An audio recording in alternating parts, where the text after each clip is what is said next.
Disclaimer, the views of the guests on the show are not necessarily the views of the host of the Work With Me podcast. Everything you need to discuss from the employee-employer side come to life on the Work With Me podcast. Interact with us at workwithmepodcast.com. Now live on tape from outside New York City and Philadelphia is Lorindy Ruse and Bob Stye.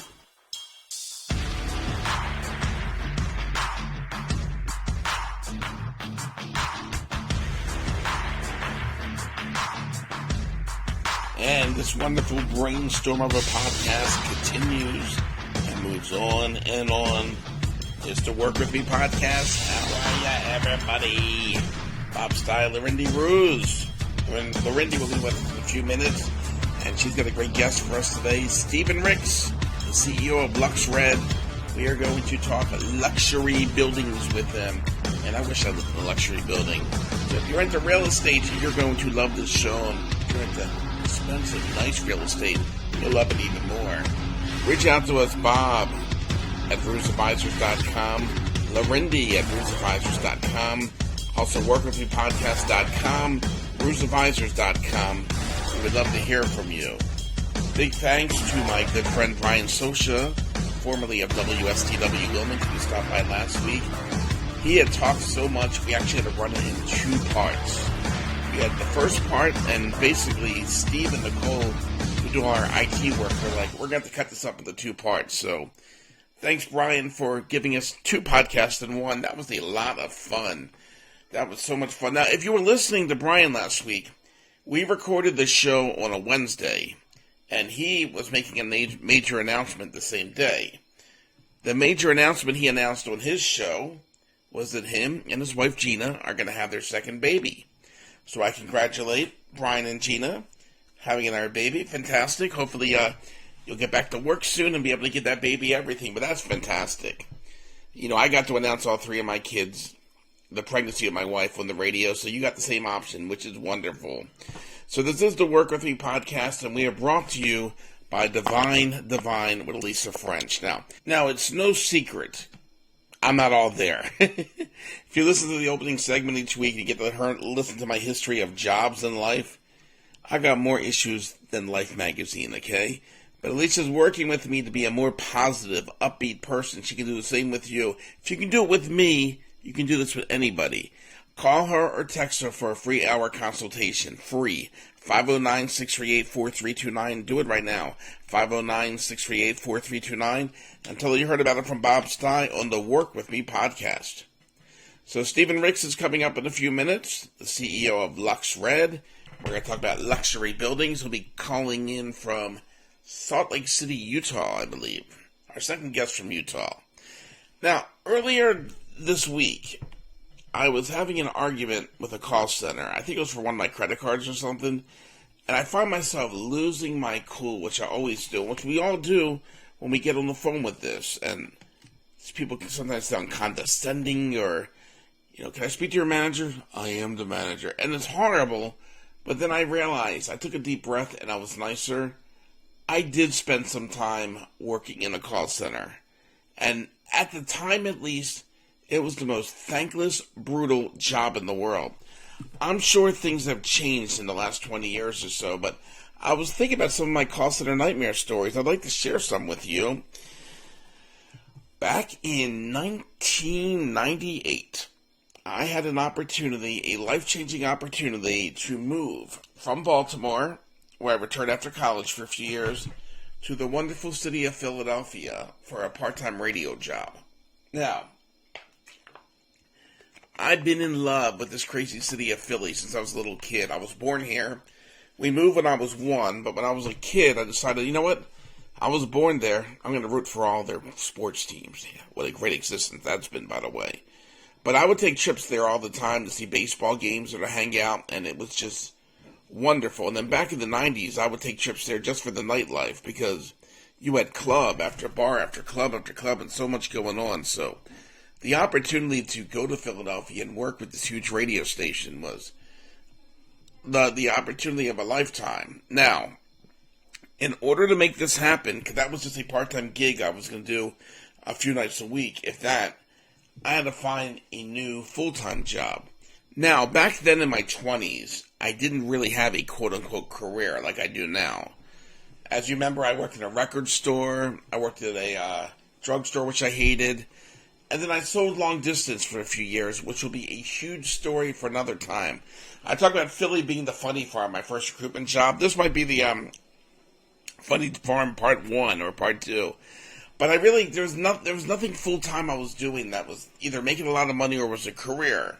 So I'm trying to figure out how to maneuver this move to Philadelphia, because the program director at the radio station would only bring me aboard when I was moved in. So I had to basically find a place to live, then find the job, do some reverse order. But a friend of mine called me who said her mom was a head honcho, a big shot at one of the major credit card call centers there in, I guess it was Newark, Delaware, which is about an hour from Philly. So she hooked me up with an interview, and I got a job offer to work in their call center. So this was going to pay my bills while I worked at radio at night, and thus I could make this wonderful move to Philadelphia, which I did in the fall of 1998.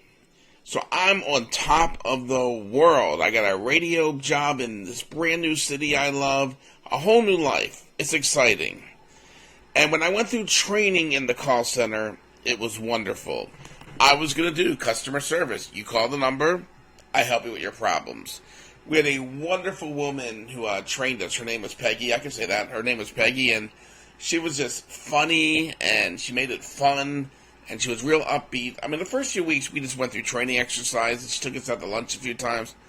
I loved it. So I didn't mind the fact that I had to get up super early because it was an hour drive. And it was funny that my third week there, I got into a car accident. It was a 5-car accident with two cars in front of me hit its brakes, and it was like boom, boom, boom, boom, boom. Should have been a sign there. But, no, I loved going there. So the last week, they actually got us on the phone. And you want to talk about just being thrown into the fire? It was crazy. You had people calling us with questions we couldn't answer, and we're all panicking. But I guess that was part of the job. So we made the transition from training to work. And it is the complete opposite of anything you could imagine. Think of every time you've been angry at somebody on the phone or in a call center, and then think you have to answer those calls. So, I don't know if it was lack of training, maybe I didn't pay attention enough, or maybe this was just a whole new job I didn't really appreciate, but I struggled a lot at this job, especially at first. Like, one thing I hated was they want us to answer the phone, you know, I'm not going to mention the company, but I'm going to buy a credit card or whatever. This is Mr. So-and-so. Which I thought was ridiculous. First of all, I'm working for these people, you know. If they're calling me, if I'm calling somebody, they're working for me. It's not Mr. So-and-so, it's Bob or Robert or whatever. And then within the first few weeks, I think I got a death threat from an angry customer. I forgot what the situation was, but I told them I'm not giving I don't even use my legal last name in radio or on this podcast. So I said, I'm not going to use my legal last name. I cannot do it, and they agreed, so I just went with his first name. This was a tough job. I remember it was maybe my first or second day on the floor working this, and an old woman called me and was arguing with me over something, and nobody could help me, and I couldn't give her what she wanted. And I said, that's all I can do, ma'am. Is there anything else I can do for you? She goes, no. And I said, well, have a nice day. And she said, bleep, hole. Wow. Cursed out by an old grandmother. Can you believe it? So my shift there, and this is another mistake I made, I did 4 10-hour shifts. So I worked Monday, Tuesday, let's see if I can remember this. It was Monday and Tuesday, off Wednesday, Thursday, off Friday and Saturday, but I was back, Sunday, Monday, Tuesday, and Thursday, yeah. So I was back on Sunday. The great thing was, you had 3 days off during the week, but I wasn't playing, I was doing my radio stuff then. The hard part was, I was single, doing radio events in this brand new city. So on a Saturday night, I was not getting home at 9 p.m. and resting for this job. Imagine how many sick days I took on a Sunday. But the job never got better. And here's a few things that I hate about working in a call center back in the day. I don't know if this is still the case or not. I'd love for somebody who works in a call center to let me know. First of all, when you had calls in queue, and queue I guess is the English way of saying in line or people holding on, people panic. So you look at the scoreboard, you had like these big lights and the time of the scoreboard, and you saw there were 30 calls in queue and there are only 4 of you sitting there. You are not allowed to breathe till that queue hits 0, even if you're getting off work. So you can imagine what a day was like when it was call after call after call. You didn't get a break. Now, speaking of breaks, I'm still to this day not sure if this is legal, and this is a huge, huge credit card company. So if anybody out there knows the answer to this, correct me if I'm wrong or this has changed. So I worked, I believe, a 10-hour day. I got a 1-hour lunch break, which had to be between this time and this time each day. There was no fudging. That was my lunchtime. Then I had a 10 or 15-minute break, which was at this time every day. That's your break time. That's your lunchtime. Of course, unless there are calls in queue, and then it was later. Then, and I swear to God this is true, you were allowed 5 or 10 minutes of bathroom time. I am not joking. And you had to go on your phone and log out. I'm off the phone, I'm doing this. Now, first off, there's 100 calls in queue, you're not going to the bathroom. And people were getting written up for going over their time. You're a human being, you can't control that. I remember one time I went to break, because I had to go to the bathroom. And instead of hitting bathroom, whatever it was, I might have put personal, you had all these codes on the phone. This woman is screaming at me. You took a break at this time. I said I had to go to the bathroom. You didn't hit the right button. I'm sorry. I'm telling your manager. They were fanatical with break times and where you were. And it was just a horrible, horrible job. Now the internet was around, but of course you were not allowed to use the internet. You weren't allowed to do anything. I basically played solitaire, which they allowed me to do. And then once in a while, when all the systems would be down, you'd be happy because you got yourself a little break because calls weren't going through. But yeah, you would basically be told when you can go to the bathroom, when you can eat, when you can come, when you can go. And I later moved my schedule to Monday to Thursday. It allowed me to make it a little more sane for me. But this was a horrible job. And I'm so stupid back then. I did this job for 2 years, and I went to another call center for a year because I didn't know any better. Within a few days, I should have been at a job agency or something looking for a job. Now, I got suspended at this job once. It's the only time I ever got suspended at the job. That'll be a story for another time. But please contact us if you've worked in the call center, if you do it now, and let me know, is this still the case? Stephen Riggs from LuxRed coming up right after a word from our sponsor. Hi, it's Bob Stein. Look, anxiety and stress overload is very real, as life as we know it has just been turned upside down. Worldwide pandemic has triggered a stress response that has us feeling like we are falling apart. This roller coaster doesn't seem to stop. If you're experiencing panic attacks and stress burnout, causing a rapid decline in your health and ability to cope, and you've tried reading the books, getting therapy, and adjusting your diet, and yet nothing seems to stop the crushing panic and resulting fatigue, Divine Design with Alicia French can help. Through her own health and stress transformation and 6 years of experience as a functional nutrition practitioner, focused on neuro-emotional balancing, Alisa has helped hundreds of clients get their health and lives back. Call or text her today for a 60-minute consultation. 509-638-4329, 509-638-4329, and tell her Bob Stein sent you.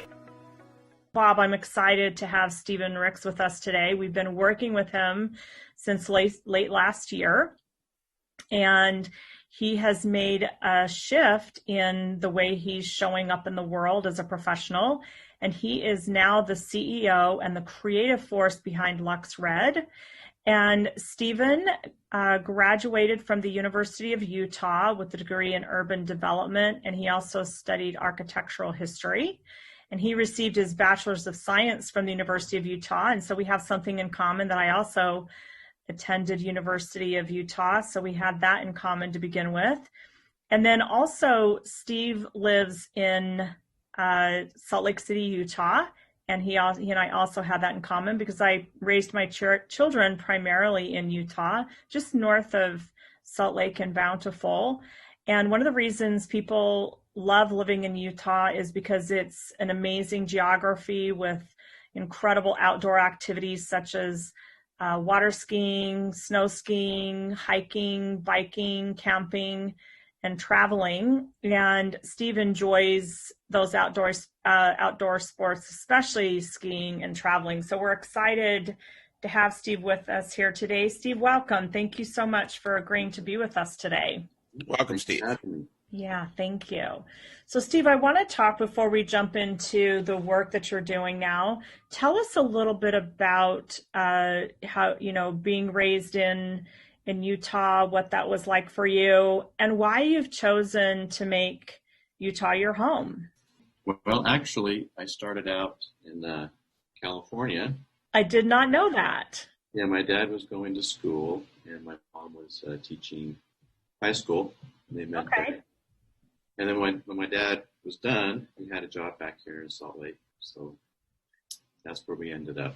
Okay. And what part of California were you born in? Around the Bay Area. Okay. So Northern California, Bay Area. Gosh, He was going to Berkeley. Yeah. Oh, he's going to Berkeley. So that's probably changed a little bit since you were a young guy. Imagine. Yeah. So I was still pretty young when I moved here. Okay. All right. So you your parents got you a one-way ticket out of the Bay Area back to Salt Lake, and then what happened? Well, it's just kind of a normal life growing up in the 60s and 70s. Mm-hmm. Yeah. Yeah. And then you went to University of Utah, and what a great school. A lot of. Mm-hmm. Yeah. Mm-hmm. And what attracted you to? So you studied urban planning, urban development. Mm-hmm. I studied. It was kind of the economics of urban development, stuff like that, and also I was really interested in art and architecture. Mm-hmm. Classes in that stuff as well. Mm-hmm. Urban development and the economics of that, I understand it, on a kind of a topical general level. I didn't realize it makes sense if that's something that you would actually study. What did you enjoy about that? Like, what was inspiring to you as you studied that while you were in college? Just to get the big picture of how things happen in a region, and some of the factors that drive growth, which are a lot of the things that you see in Park City to the east of us. It's been a growing community for a long time. It's interesting. I was reading a couple of years ago how many metropolitan areas are trying to build more infrastructure and more living spaces to keep people back connected into the cities, compared to people living in more suburban areas and then commuting into metropolitan areas for work and so forth. And now we're in this current environment where New York City is having kind of a mass exodus. And so it's like you never really know how life is going to take you and how that idea or that plan, something could happen like COVID and you're going to kind of reverse right back to maybe more, exodus to more suburban areas.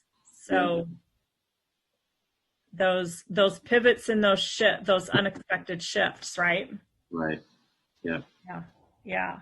So you had a little bit of a shift early in your career, and then you've also experienced a recent shift in that you ended up focusing more on architecture versus urban planning.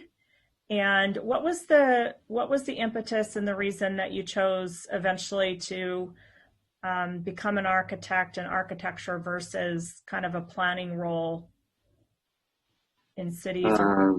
Well, it kind of goes back to when I was a little kid.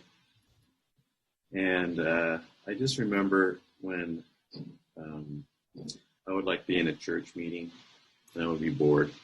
So I would get a pencil and a piece of paper and I'd start to sketch things. And a lot of times I would like try to do these little simple little house floor plans and stuff, how things would work out. So I just kind of had this interest in that kind of thing. My dad was a city planner and he had designed a couple of houses.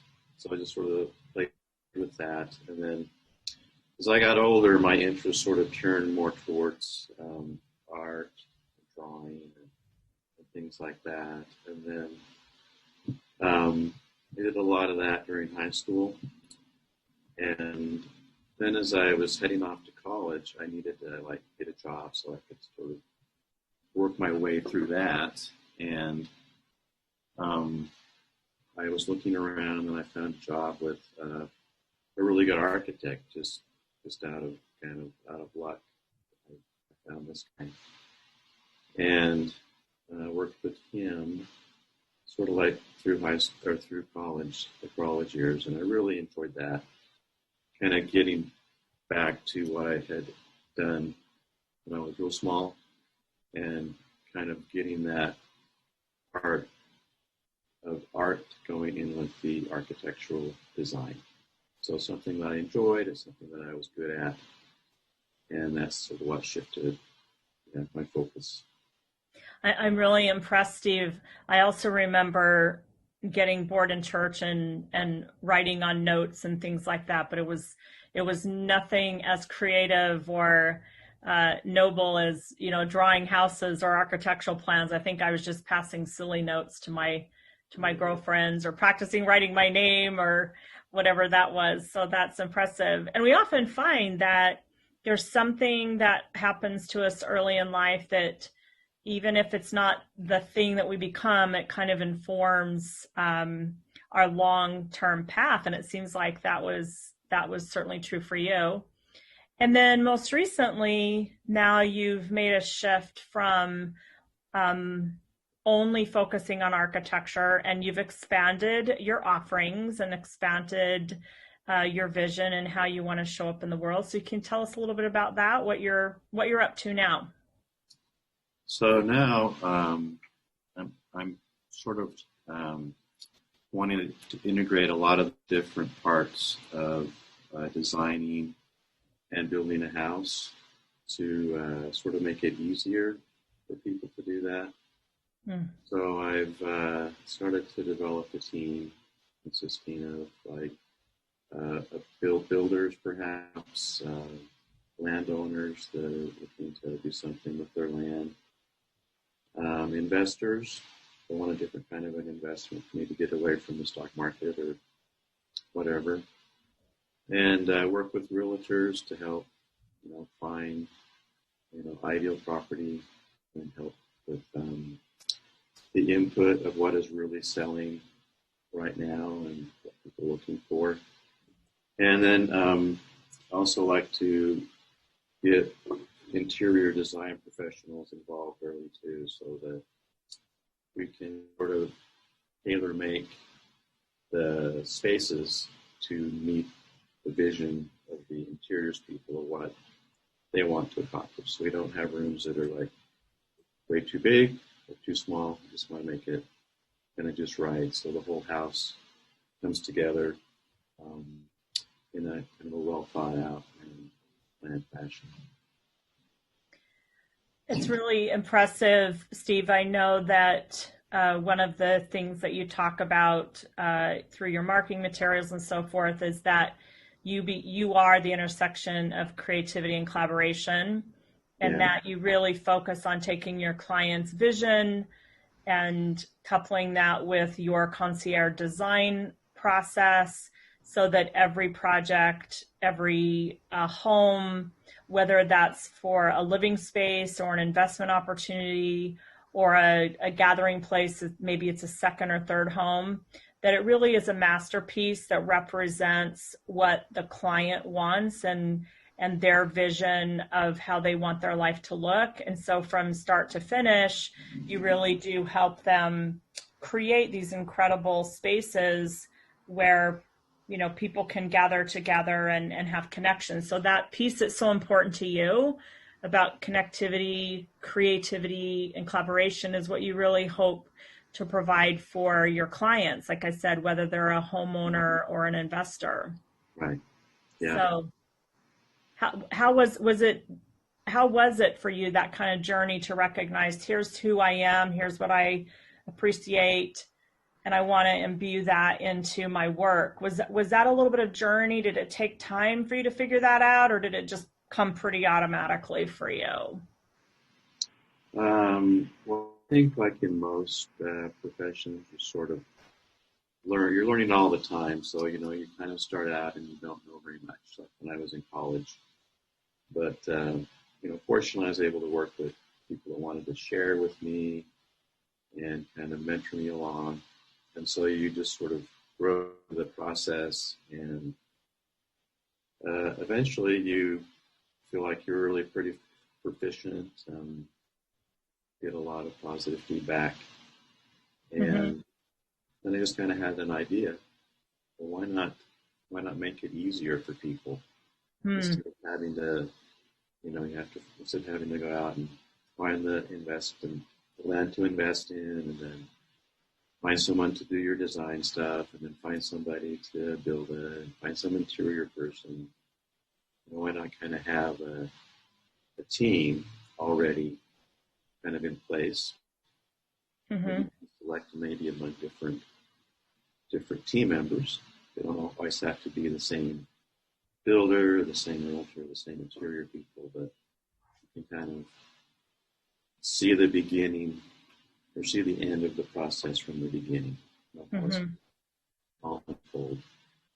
Yeah, and I see you being able to also really connect and be able to, you're so detail oriented and focused. And so I can see where you would bring a lot of comfort to someone who was in this process, that you would be able to hold, you know, walk beside them and hold their hand and show them the nuances and the detail to make sure that what they envision actually does play out. So you're very good at that. I've seen that in the work that we've been doing together as well. So that's wonderful. Yeah, I mean, one thing that I always want to avoid are those surprises. They're not good. Even though you can't avoid all of them, you try to minimize the surprises. Right. Mitigate the risk of surprise. Yeah, we try to do a thorough job and make sure that everybody understands what the project is and what it's going to be, and just kind of get that the collaborative kind of like buy-in as a process. Right. So what are one of the projects that you're most proud of? An accomplishment that you had throughout your history, right? It doesn't have to be something, you know, within the last year even, but, you know, a project that you worked on during your career that you really felt really good to you and you're really proud of it. I feel like that was a great experience. You know, everyone that was on the team, we did a good job, and here's the result. Any ideas come to mind? Yeah. Well, through my career, I worked on all kinds of different projects, like commercial, hotel, office, restaurants, hospitality, and stuff like that. But I really gravitated towards the residential part of it. And I think one of my favorite projects was a house on a ski run up in Deer Valley. Ski in a ski outhouse. That doesn't sound very good. Right. It was just very collaborative. The site was on a pretty nice slope, so it was challenging that perspective. And this was one where it wasn't like 90-degree geometry, so we had different forms on different angles merging with each other as we were going kind of down the hill. And it was just challenging, but it turned out to be a really successful and a unique kind of house in the end. And they worked with the owners, the builder, and work it all out. So it turned out well. Now, Stephen, I want to go back again. By the way, this is the Work With Me podcast, and I want to talk a little bit about the doodles in church again, because just like the two of you, I'm always constantly, you put a piece of paper in front of me, as you can see on the video screen right now, I'm always coming up with ideas. You were looking at future homes. I was, when I worked in a call center, which I talked about in the pre-show, I basically designed the plots to 7 game shows that never went on the air. But looking back at those doodles now, and in your mind, here we are in 2020, is this what you would envision luxury homes looking like in this time while you were younger? It seems like they're kind of going in 2 directions. And some people prefer kind of the more traditional yet contemporary type home. And then there's others. The other direction is kind of this contemporary kind of mid-century modern motif with a lot of like a flat roof, window walls, and things like that. Where do you see the future of luxury buildings? What do you think is going to happen as we move forward? Well, I just think that they're probably going to have more connectivity. I think that we've seen that, just lately, that a lot of people like to work from home, and a lot of companies are thinking that maybe they don't need to have a lot of office space. Maybe they just need to have some big conference rooms where people can come and meet sometime. So I think that those kind of people are probably going to want a nice home office that's connected, that has kind of set up for video, stuff like that. I think that the kitchen and family dining have always been important. And I think maybe that some of the kitchen setups might be just more specifically geared to what that particular person really likes to focus on doing. And maybe it could become more like a family space as well, and not just have that so separated from maybe a great room area. That's interesting you say that, because when we my wife and I have looked at different houses, either to rent or to buy, her number one thing is how the kitchen looks. I've noticed nowadays most of the kitchens are very open space right now. What are your thoughts on that? 'Cause I think they look terrific. I've been to a home where the living room and kitchen is just one unit together, which I think is great. What are your thoughts? Yeah, that works out well. I think also that you're going to see a lot more natural light in kitchens. I think that it's always nice to maybe have a skylight to brighten things up. And I think just sort of connecting the kitchen also right to the outdoors itself as well, so that it's not completely an interior space. So you can, move from the kitchen or move from the kind of the gathering space, dining space, to an outside area. Yeah, it's interesting as we are in this current state. I've been also considering, because we're looking to build a home within the next couple of years, and what you spoke about, the family living area, the kitchen area during this time, my husband and I commented that we're taking a lot more meals together, that pre-COVID, we were always on the run and we weren't doing as many family dinners together. We're doing a lot more of those. And so we are spending more time in the kitchen. And then also the work component. So now I'm also thinking that when we build a home, I need to create an office or another area that can be studio space, because this is where we're doing a lot. This is how I'm conducting a lot of my business, and we're doing a lot more webinars and so forth. And then that light that you spoke about, you know, having to be in our homes more because we're working here, we're living here, and recreating here in this current environment, that light is also something that I've also been considering. So it's always interesting how when we speak to things and things that are important to us are also become, we can take elements because they're who we are. And so Steve, you and I've known each other just a little while, but I also find you to be very committed to family, committed to your work, and also, you know, could I be so bold to say a light worker, someone who really wants to improve the lives of your clients, improve the lives of people, and so into that. So am I on target with that? The family, the work, and you being a change maker and someone who can make a difference in the world. I think so. I mean, I think your home should be a place that you want to go to. Mm-hmm. You know, when you drive up to it, it should be welcoming. It should have a nice, friendly, inviting look to it.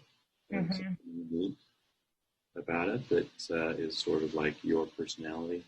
Mm-hmm. And then, on the inside, it needs to be laid out in a way that will flow for your needs. Everybody's needs aren't the same. So it just needs to be tailored to how you want to live and what will kind of elevate your life. Right. And I really am grateful that you've chosen this luxury route, because it's not just about expensive taste, but it's about curated taste and curating what the homeowner, the investor, the commercial owner, whatever that is really taking their vision, what's important to them, and then creating that into a space that's reflective of their vision, their desires, and who they are, and what they want to contribute to their families and to the world. So great job for that. Thank you so much for being the light in that regard, and for taking this as your mission. It's inspiring. Oh, thanks. Yeah. So Bob has some fun questions for us as we yes, out. Steve, we are going to put you on a stranded island. It could be a luxury stranded island if you want. Right. Yeah. It's going to be you. So you can choose. Not for too long, all right? Yep. One of the following. One food or cuisine to eat the rest of your life. What's it going to be? I'll probably have to go with surf and turf, seafood, beef. Nice. Surf and turf. I like that. Yeah, you're on the stranded island. You'll never run out of turf. Yeah. What about one book to read? Well, I'm reading an interesting book right now. It's called Getting to Yes. It's a book on negotiations. Mm-hmm. So hopefully I'm not going to spend too much time on the island, but I think I'm interested in right now. What about one movie? I like the Rocky movies. So second week in a row we had that answer. Second week in a row where Rocky is the hero. But yeah, that was the first show I can think of where the audience actually got up and clapped after the show was done. Right. Was there anything in the Rocky franchise? Was there one of them that you didn't particularly care for, just out of curiosity? No, I kind of liked them all. Even Rocky V? What was that one about?